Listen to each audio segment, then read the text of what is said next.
Hey everybody, today I want to show you how we can make a funk bass sound that sounds like this.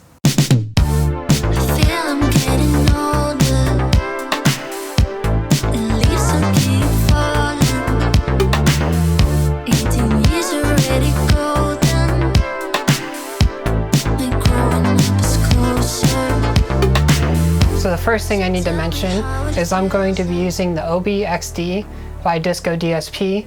And if you want to download it, they offer it free on their website, or you can pay for it if you want. Okay, so now that we're in the program, the first thing we want to do is go right-click, File, New Preset. So that way we're starting out completely fresh. So for this sound, I want to make something that sounds more square-like. So I want to use those type of harmonics to craft this sound. So the first thing we're going to do is disable the sawtooth and go ahead and enable the square. So now that we have our square waveform set, there's so many different ways we can branch out into the sound. And when you're creating a patch, obviously it's going to be up to you what sort of sound you want to go for. But in this case, we're going to get a slightly dirtier and sort of grittier bass sound. So one of the first things we can do is to mess with the pulse width modulation of the sound. So first thing we'll do on this is enable Oscillator 2, which is saying we're going to modulate this oscillator right here. And then the next thing we're going to do is take the pulse width amount and kind of mess with it. We obviously need to enable the LFO waveform, and in this case I want to do something that's a sine, and we're just going to mess with the rate.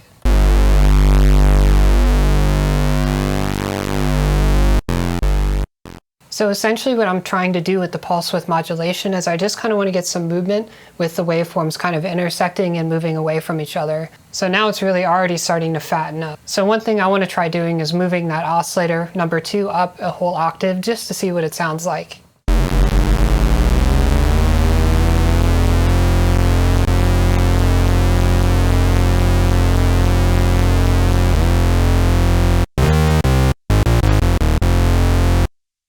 Okay, so now that we move that up an octave, you can definitely see it really adds more body to the high end of the sound.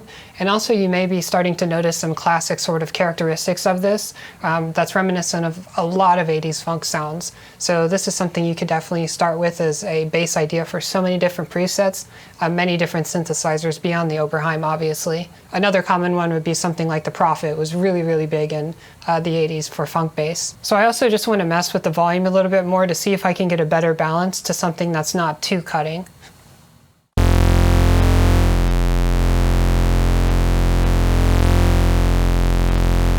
Oh yeah, let's not forget, let's make this monophonic.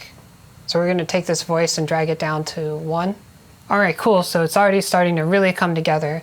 Now one other thing I want to do to make the sound a bit more interesting and add a little bit more dirt is I'm going to take the cross modulation and sort of mess with it a little bit to see if I can get a little bit more character out of the sound.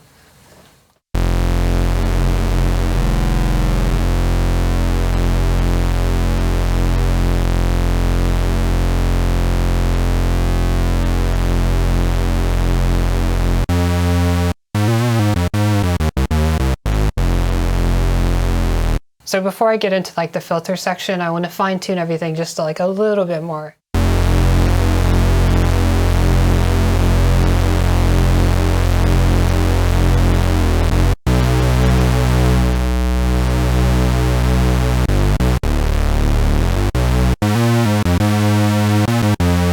Oh yeah, one thing before I forget. Please make sure to subscribe, comment, share this with anyone that you think would find it interesting.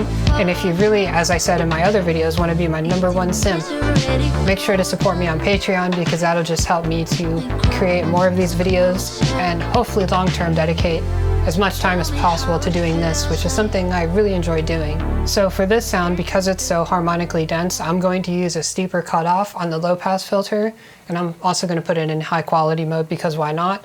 And then we're going to go ahead and just sort of sweep that cutoff down some, just so we can mess with it with an envelope later.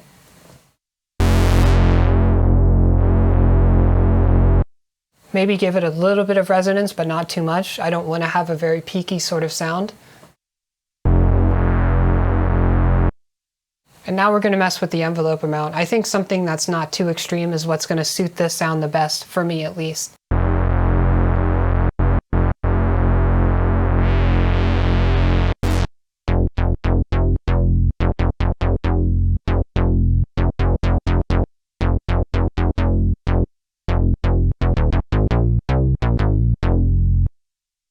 Okay, so I think that's sounding pretty good. You can see we have a nice balance of, a lot of low-end bite coming through for the bass, but also enough control on that top end that we can leave plenty of room for all the other instruments to come through.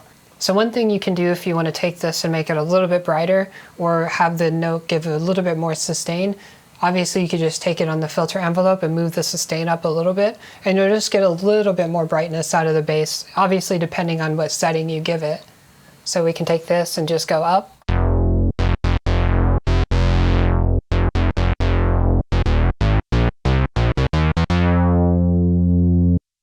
But I just want something that's a little bit more subdued, so for me, I'm going to keep the sustain all the way down. And the next thing we're going to do is move to the amplifier section, and we don't really need to do a lot of sound shaping. I just want to sort of accentuate that filter curve that is already there, so I think I'm probably going to make something that's almost like identical. Oh yeah, one thing, don't forget to mess with the release too.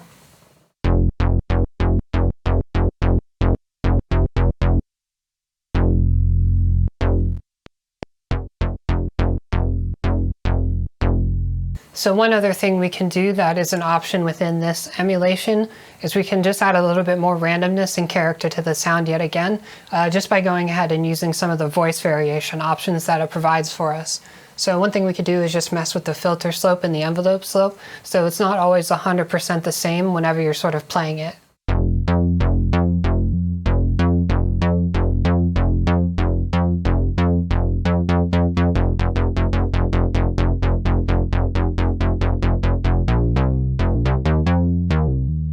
So one other small thing we can do before just adding the finishing touches is just to make sure that the vibrato speed is kind of where we want it to be.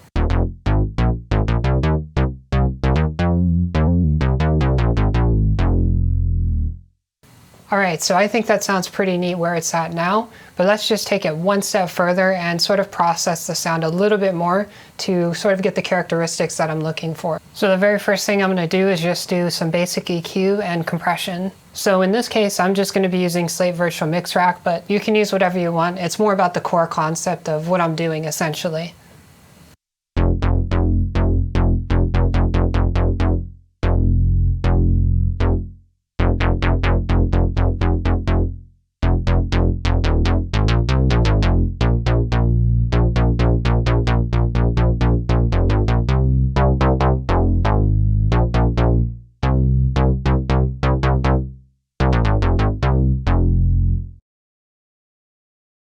So the processing for this part is going to be pretty simple. I'm going into a sort of console emulation here, but the real key thing is I'm just giving it a little bit of distortion and character.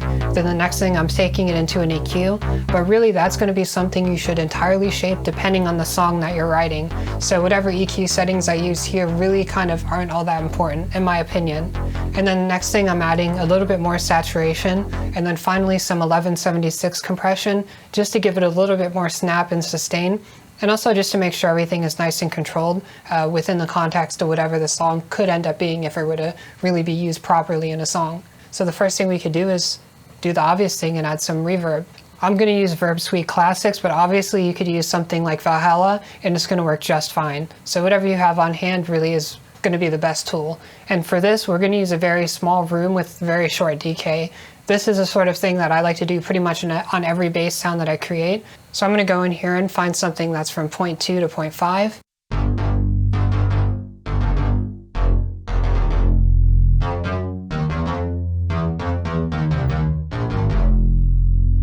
And let's go very light-handed on the reverb.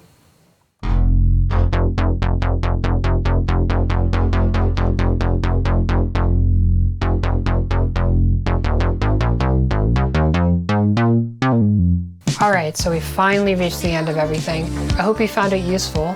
And in addition to that, if you're looking to learn any more stuff, make sure to check out some of my other videos. I have some videos basically on mixing 80's music, how to write boogie funk, and then also I just recently did a video on some chord harmony stuff that I think you might find really interesting. Anyways, thank you all so much for watching, and I'll see you in the next video.